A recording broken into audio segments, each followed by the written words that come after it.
in the land that God has planned, where love shines through. And when you share your faith with me and work for life made new, the witness of your faithfulness calls me to walk with you.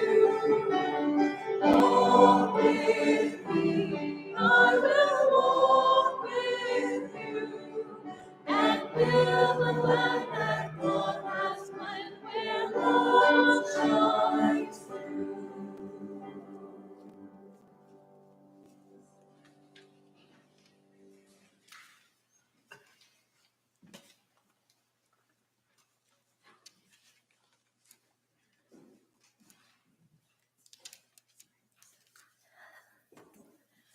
Good morning.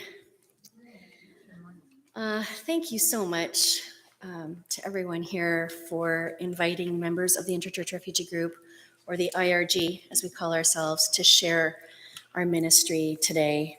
My name is Sarah Washburn, and I am so glad to be here. For many of you are familiar with the work of the IRG, but for those of you who aren't, the IRG privately sponsors refugees, typically families, sometimes individuals. We raise the funds to support them for 1 year, and then we provide what's called settlement support for their first year in Canada. And so settlement support includes everything from helping them find a place to live, learn how to shop, access community resources, maybe get language training, help them find a job, access medical care, daycare for children. And so we have a lot of volunteer opportunities, small things like going to the library and setting up a Facebook account, for example, or bigger tasks. And so there are many opportunities for individuals who want to get involved, small things or larger things, depending upon how much time you have available. So today I'd like to share the story of what inspired me to volunteer with the IRG. And the story begins a number of years ago, back shortly after the Second Congo War, earlier in the 2000s. And it seemed like every day the news was full of horrifying stories of violence, death, and displacement. In the Democratic Republic of the Congo, as many as 6 million people were killed by violence, disease, and starvation. 2 million people were displaced. Millions more were left destitute, and thousands upon thousands were victims of torture and rape. Communities were torn apart as the social, political, and economic foundations of society broke down. And the devastation of this war affected me deeply. I felt despair for those who were suffering, especially the women and children. How could such horrors happen in this world? How could people inflict so much pain on others? And so nearly every day I would pray for those who are suffering, and I would silently ask myself, but what can I do? How could I help? And more specifically, how can I help the women and the children in the Democratic Republic of Congo? And I carried feelings of sorrow and powerlessness. So fast forward a little bit here, and my family, in 2010, my family was moving back to Ottawa. We used to be part of the military community, so we moved around a lot to different military postings. And we were looking for a new church near our home. And we decided to try out Orleans United Church. And that very first Sunday in 2010, we were walking to the entrance of the church from our car in the parking lot. And there was this group of people in front of us that caught my eye. And in particular, because there was an African woman in gorgeous African dress with 3 young children. And the youngest boy was the same age as my son at the time. So we get into the church and we sit down in the sanctuary, and sure enough, this group of people, this woman and her children, sat in the pew behind us, and I could hardly take my eyes off of them. And partly because our little boys were trying to play with each other across the pews, and it was pretty adorable.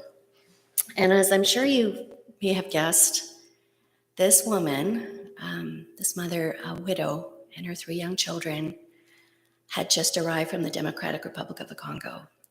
And they were accompanied by 2 volunteers with the Interchurch Refugee Group.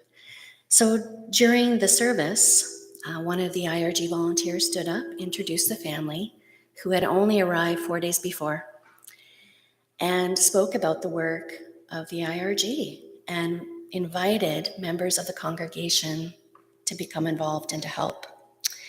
And I had never even heard about refugee sponsorship before, so it was all new to me. And for so long, I had been asking myself, what can I do? How can I help? And that Sunday morning, I received an answer. And the answer was, this is what you can do. This is how you can do it. You can help this woman and her children right now. And thank God, I felt empowered.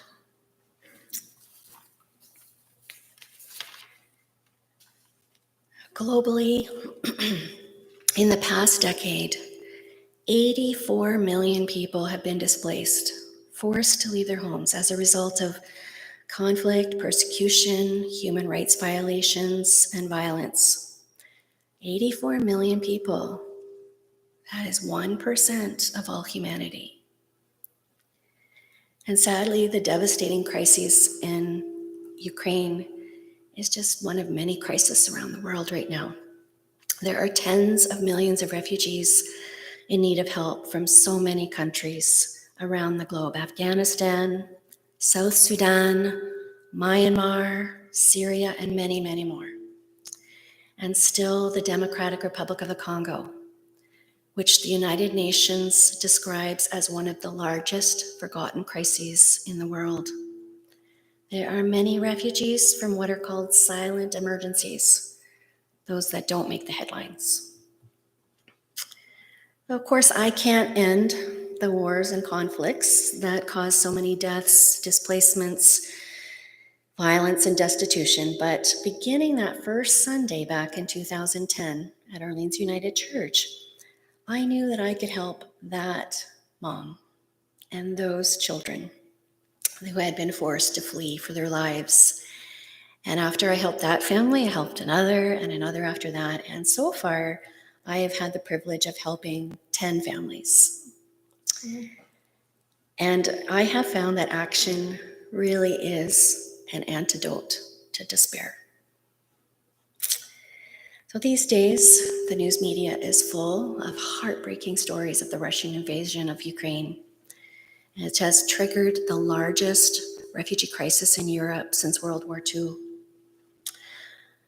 Just a short time ago, I shared this same story at Orleans United Church, and I shared that more than 3.6 million Ukrainians had been forced to leave their country.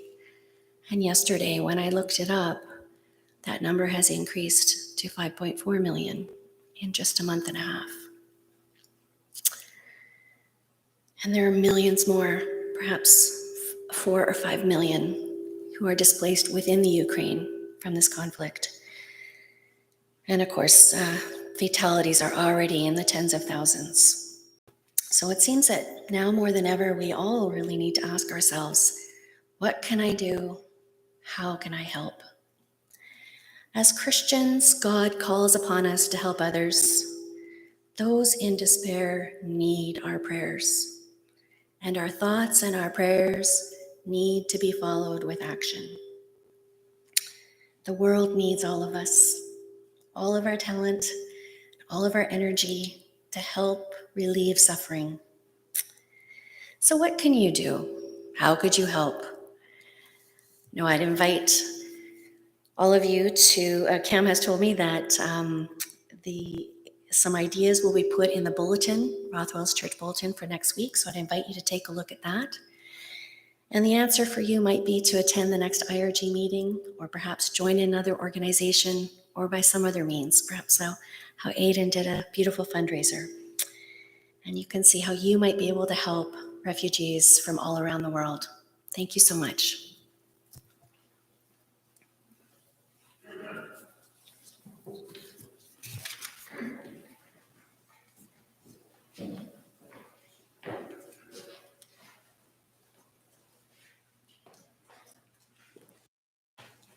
Invitation.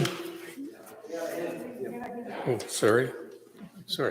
That's all right. So if you want to turn your hymn books to number 567, will you come and follow me? I think the song selection actually works very well with the theme today.